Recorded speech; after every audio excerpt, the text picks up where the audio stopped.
Estamos de regreso en CNN Chile Radio. AM.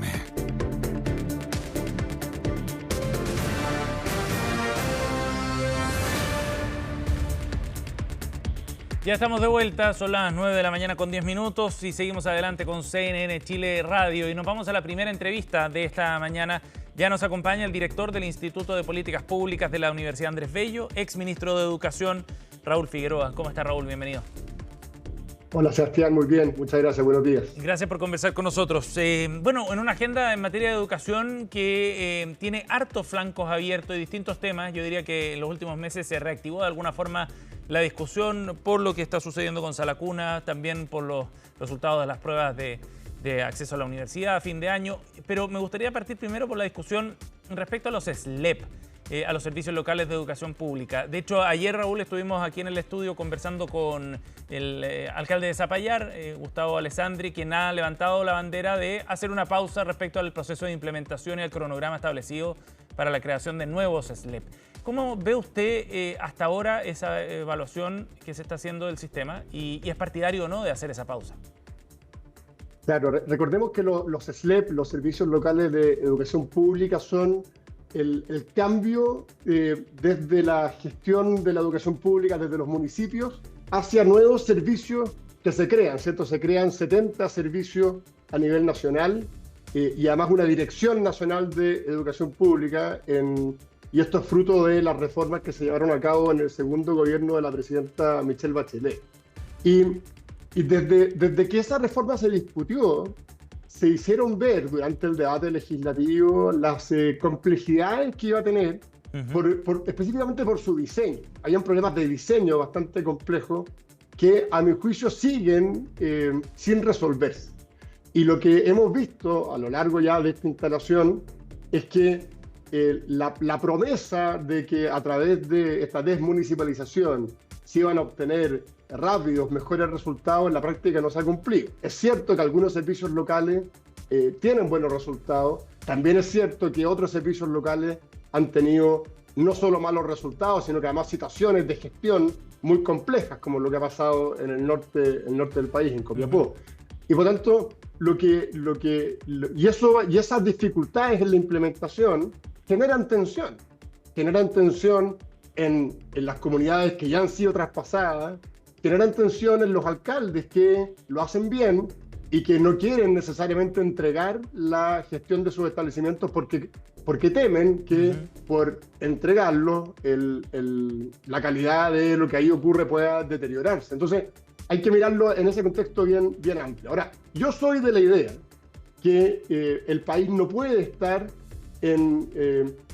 haciendo cambios estructurales permanentemente. Sí. Yo fui muy crítico de los servicios locales, me tocó incluso como subsecretario y luego como ministro participar en la implementación de los primeros 11, vimos ahí los problemas, promovimos soluciones que lamentablemente en ese momento el Congreso no quiso legislar, pero con toda esa mirada crítica, yo soy de los que piensa de que tenemos que rápidamente llevar adelante las mejoras que estos servicios requieren y no podemos estar yendo y volviendo sistemáticamente, porque eso en definitiva hace que el foco principal, que es lo que ocurre en la sala de clase y cómo mejoramos la calidad de la educación, vaya quedando en un segundo plano, y creo que eso es un problema. Raúl, pero en ese sentido, ¿habría que hacer una pausa para evaluar o sencillamente continuar con el cronograma, pero ir generando los cambios que, por ejemplo, ha ido sugiriendo el Consejo de Evaluación del Sistema de Educación Pública, que es una instancia permanente de revisión? Efectivamente, creo que es importante generar pausas si hay antecedentes que lo justifiquen. Que eso no signifique... Yo creo, en algunos lugares habría que revisar bien. Esto pasa a tener una mirada muy territorial, entonces hay que ver bien cuál es la situación de los municipios, están en condiciones efectivamente de traspasar y si el servicio está en condiciones de recibirlo para generar cambios veloces. Lo que ocurre hoy día es que la educación municipal tenía problemas, nadie puede negar que tenía dificultades, pero esa manera de gestionarlo también tenía virtudes. Una mirada muy descentralizada, muy local, muy cercana a los problemas, una flexibilidad importante para llevar adelante la labor educativa. Y los servicios locales tienen lo contrario, son mucho más centralizados y están mucho más alejados de la realidad de las escuelas y tienen una excesiva burocracia, digamos, todo el peso del aparato estatal está instalado en los servicios locales de educación. Entonces, en mi opinión, lo que debiésemos rápidamente resolver es cómo aseguramos flexibilidad en la gestión de esos servicios locales. Se cometió un error que fue traspasar algo flexible a algo rígido, cuando la educación necesita esa flexibilidad. Claro. Y tenemos que entonces flexibilizarlo al máximo. De hecho, el informe que publicó el año pasado, que corresponde a 2024, el informe del Consejo de Evaluación de los SLEP, menciona precisamente que la gobernanza es un asunto fundamental en esto. Dice que hay debilidades en la colaboración entre los distintos actores del sistema educativo, la superintendencia, la agencia de calidad, los propios SLEP, la Dirección de Educación Pública, etcétera. Ahí hay un asunto crítico, pareciera.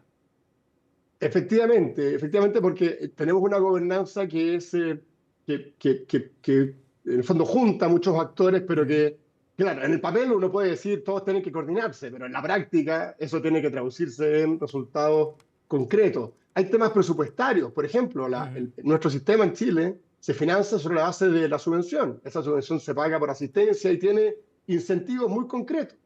Pero los servicios locales no tienen cómo captar esos incentivos, porque como es un servicio público, se financian a través de la ley de presupuesto, que es una lógica totalmente diferente de gestionar los recursos. La designación de los directores, y más que la designación, los mecanismos de reemplazo. En eso hay un proyecto que ya está avanzando y que creo que tiene algunas mejoras, pero son marginales. Creo que no son las mejoras esenciales que el sistema necesita. Y lo que ocurre es que mientras esto no se resuelva, legítimamente los alcaldes que lo hacen bien ponen arriba de la mesa una restricción. Dice yo, ¿por qué voy a entregar mis colegios, si lo estoy haciendo bien, a un servicio que la evidencia nos muestra que no lo hace tan bien? Y ahí genera una tensión política que tiene que resolverse. Claro, estamos con el exministro de Educación, director del Instituto de Políticas Públicas de la Universidad Andrés Bello, Raúl Figueroa. Ahora, Raúl, desde el gobierno han enfatizado en otros puntos. El Ministerio de Educación a comienzos de este año publicaba algunos antecedentes respecto a cómo ha ido evolucionando los resultados en los servicios locales de educación pública. Dicen que hay mejoras sostenidas en asistencia, que hay mejoras también respecto a la inasistencia crítica de algunos alumnos, de permanencia escolar y también de resultados CIMSE. Y me quería detener en ese punto a propósito de lo que usted decía. Todos estos cambios lo que buscan es generar, en último término, mejoras en lo que pasa dentro de la sala de clases. Y ahí es donde en el Ministerio de Educación dice que los resultados CIMSE de lectura y matemática en cuarto básico y en segundo medio muestran que los SLEP alcanzan puntajes promedios más altos de los, al menos, de los últimos 12 años. ¿Ha habido efectivamente entonces una mejora en la sala de clase? A ver, hubo una mejora generalizada en el CIMSE de cuarto básico, lo que yo creo que por supuesto es una buena noticia. Ahora, bajo mi punto de vista, esa mejora no es consecuencia del cambio estructural, sino más bien de la continuidad que se le dio a ciertos programas enfocados en la lectura y la matemática en los primeros años de la enseñanza básica. Yo creo que eso es positivo y creo que es bueno que el Ministerio le haya dado continuidad a esos programas. Ahora, si tú miras en el global, existen algunos servicios de los nuevos que funcionan bien. El de Yanquihue, por poner un ejemplo. El servicio de Yanquihue es un buen servicio, funciona bien, que además heredó un sistema municipal que también venía funcionando bien. Hay una especie como de correlación entre si antes funcionaba, hoy día tienden a funcionar. Siguen funcionando. Si antes no funcionaban, hoy día tienden a fallar. Entonces, eso demuestra que la respuesta estructural no era lo esencial, sino que las capacidades instaladas en cada escuela. El caso de Copiapó es un lamentable buen ejemplo, ¿cierto? Sí. Cómo venía muy mal de antes y el servicio local en la práctica solo ha empeorado. Y por eso creo que, y esto es un desafío para las próximas autoridades, ¿cierto? Cómo poner todo el foco de la política pública en corregir rápidamente los problemas de diseño, pero no apartarse de lo esencial que es la sala de clases, la asistencia, los aprendizajes. Y eso va mucho más allá del mundo SLEP municipio. De hecho, hay que mirar el sistema completo. El 55% de nuestros colegios son colegios particulares subvencionados, que no están ni en el municipio ni en el servicio local de educación. Y esos alumnos también necesitan, por supuesto, mejorar su educación. Entonces, la mirada es mucho más integral y ahí hay un desafío interesantísimo para la próxima ministra. Ahora, Raúl, de todas maneras, la situación pareciera requerir un análisis más específico, pensando en que así como hay colegios que efectivamente, o municipios más bien, que efectivamente esperan mantener la administración respecto a sus colegios porque ha habido una buena gestión, pensemos en Ñuñoa, por ejemplo, también hay muchos municipios, sobre todo de pocos recursos a nivel rural, que tienen un manejo de su establecimiento bien al límite, con problemas financieros, con escasez de recursos humanos, digamos, para gestionarlos, etcétera. ¿Cómo se encuentra ese balance entre esas dos realidades? Bueno, efectivamente es uno de los problemas. En eso yo creo que hay un consenso en el diagnóstico en Chile. Las capacidades de nuestro sistema educativo están, uno podría decir, mal distribuidas. Uh-huh. Existen territorios donde las capacidades son deficientes y por tanto el desafío es cómo potenciar esas capacidades. Cuando me refiero a capacidades me refiero a capacidades docentes, capacidades de gestión. Y desde ese punto de vista, la política tiene que poner el foco, en definitiva, en los resultados. Y por eso, lo que te decía al principio, Sebastián, yo no soy de los que piensa de que aquí la respuesta es echar todo atrás. Creo que sería un error, creo que perderíamos tiempo, creo que sería una pérdida de tiempo. Sí. Pero sí hay que escuchar a estos alcaldes y ver entonces cómo aseguramos que estos traspasos sean correctos, cómo aseguramos que el proyecto que se acaba de despachar, que fortalecen algo los SLEP, yo creo que tiene algunas cosas muy en el margen que van a ayudar, pero son marginales, no son esenciales, no van al fondo del asunto, no van al fondo. Pero sí van a ayudar, obviamente, y sobre todo a la hora de tomar decisiones rápidas. Ha pasado, por ejemplo, que un servicio local tiene un director que comete muchos errores, hay que sacarlo. Cambiar un director de servicio local y poner uno nuevo que efectivamente haga bien la pega, digamos, puede demorar un año. Y eso claramente, el que paga el precio, digamos, de esa falta de gestión son los alumnos, son las comunidades. Claro. Este proyecto viene a solucionar algunas de esas cosas, yo creo que eso es positivo. Raúl, estamos con Raúl Figueroa, ex ministro de Educación aquí en CNN Chile Radio. ¿Qué esperaría usted respecto al siguiente gobierno en torno a esta situación y a este escenario? Yo lo que esperaría, y así además se le ha escuchado a la nueva ministra María Paz Arzola, en quien yo tengo mucha confianza que lo va a hacer bien. Yo creo que ella tiene todos los conocimientos y las capacidades para hacerlo muy bien. Es que todo el foco de la política educativa se concentre en los aprendizajes.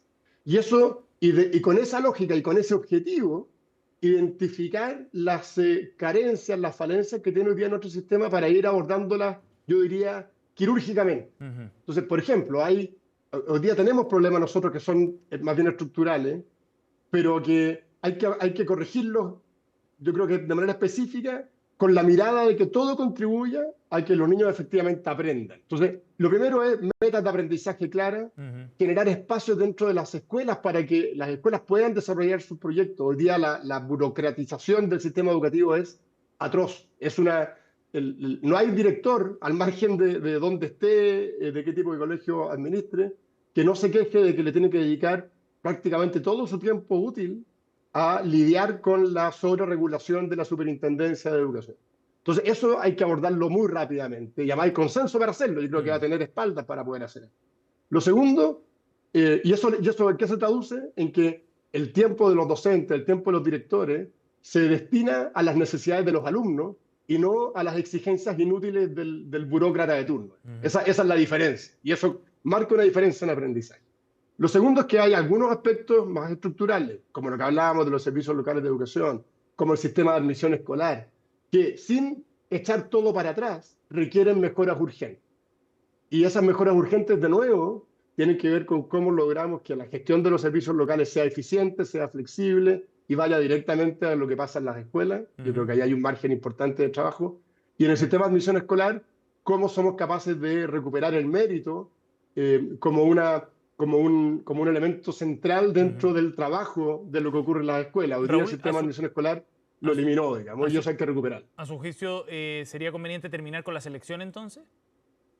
Yo creo que insisto, ahí lo que hay que hacer son cambios específicos. Esto no es incompatible con tener el algoritmo que permita que las personas postulen a través desde la casa. Eso se puede seguir haciendo. Pero lo que hay que incorporar, y en esto hay consenso, incluso hay una mesa técnica que estableció mecanismos, es la posibilidad de que los establecimientos de enseñanza media puedan seleccionar de acuerdo al mérito académico de los alumnos. Creo que eso es muy importante porque le pone los incentivos correctos al sistema a lo largo de toda la trayectoria educativa de los jóvenes. Y también creo que hay margen para permitir que los establecimientos puedan conectar mejor por la oferta que hacen de sus proyectos educativos y lo que buscan los padres, en un sentido más bien ya no de solo el mérito académico, sino que características más específicas del sello de cada establecimiento y cómo pueden conectar de mejor manera lo que el colegio ofrece y lo que los padres buscan para perfeccionar por esa vía el mecanismo de admisión. Estamos con Raúl Figueroa, exministro de Educación. Raúl, en ese sentido, en base a lo que usted ha planteado, la premisa de reforzar la gestión en el siguiente gobierno se extiende también entonces al Ministerio de Educación. Reforzar los aspectos que tienen que ver directamente con cómo se están gestionando los colegios, por ejemplo. ¿Usted sería partidario de poner los esfuerzos allí más que en entrar en otros debates de un tinte más político, por así decirlo? Sí, sí, yo creo que hoy día, nuestros resultados de aprendizaje están estancadísimos. Llevamos una década con nuestros resultados estancados. Pasamos además por una pandemia y tuvimos una experiencia muy prolongada de paros docentes que afectaron específicamente la educación pública. Y por tanto, y eso se traduce en resultados de aprendizaje estancados. El objetivo, a mi juicio, tiene que ser mejorar esos resultados de aprendizaje. Y para ello, el foco está en la educación parvularia, que es como el primer elemento para poder ir nivelando la cancha, que lamentablemente ha estado muy abandonada y creo que hay cosas que hacer ahí. Y en la educación básica y media, con foco en cómo mejoramos los aprendizajes, cómo hacemos una gestión escolar que se traduzca efectivamente en resultados. Y eso es una agenda menos política, es una agenda que pone el foco en la escuela, que pone el foco en las necesidades de la escuela, que se concentra en lo que los padres buscan, que es erradicar la violencia en las escuelas, que es darle continuidad al proceso educativo, promover la asistencia. Nosotros nos acostumbramos por mucho tiempo, de una manera muy lamentable, a las paralizaciones en la educación pública. El daño que generan las paralizaciones en la educación pública es enorme. Es enorme. Entonces, tan grave como los problemas de diseño es que un colegio público pierda un mes, 2 meses, 3 meses de clases durante un año, digamos. Sí. Esas cosas son como higiénicas, son básicas que no pueden fallar. Raúl, vamos a otro tema para conversar también sobre el proyecto de Sala Cuna Universal.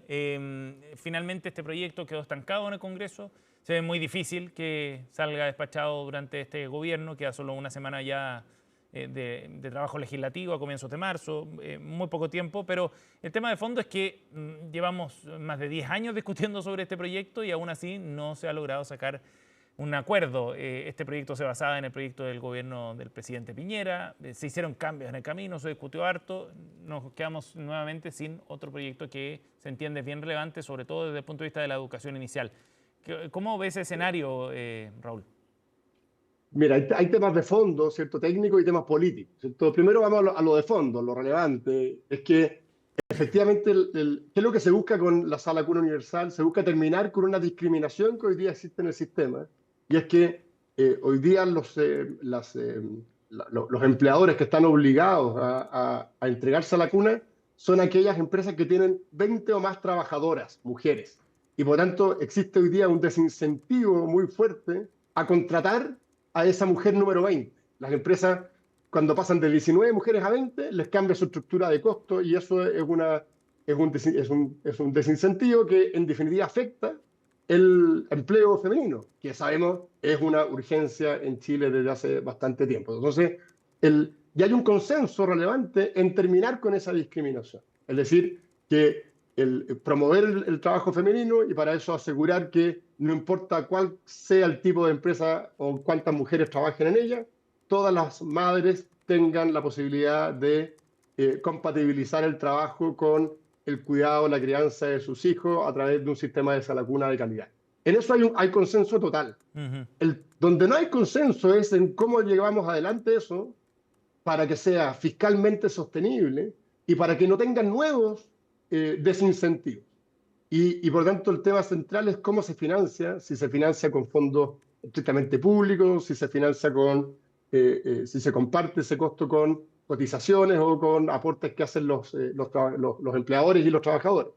Y lo que y eso es interesante porque, claro, si uno podría decir, mira, se tiene que financiar con una cotización adicional, eso se traduce en la práctica en un impuesto al trabajo y por tanto desincentiva la formalización laboral. Entonces, es un equilibrio bien complejo. Tú, por un lado, resuelves un problema que es el de las mujeres trabajadoras que necesitan apoyo, y por otro lado, si diseñas mal el instrumento, podrías promover la informalidad, que también es una cuestión compleja que no podemos permitir. Y lo que ha ocurrido políticamente es que esta conversación, a mi juicio, el gobierno la puso tarde sobre la mesa. Y está poniendo ahora la máquina, digamos, para forzar acuerdos, Claro, cuando queda poco. cuando en realidad pasó demasiado tiempo y no se tuvo una conversación adecuada. Y por tanto va a quedar, yo creo, para el próximo gobierno. Raúl Figueroa, director del Instituto de Políticas Públicas de la Universidad Andrés Bello, exministro de Educación, ha estado con nosotros aquí en CNN Chile Radio. Gracias, Raúl, muy amable. Muchas gracias, Sebastián, que tengas un buen día.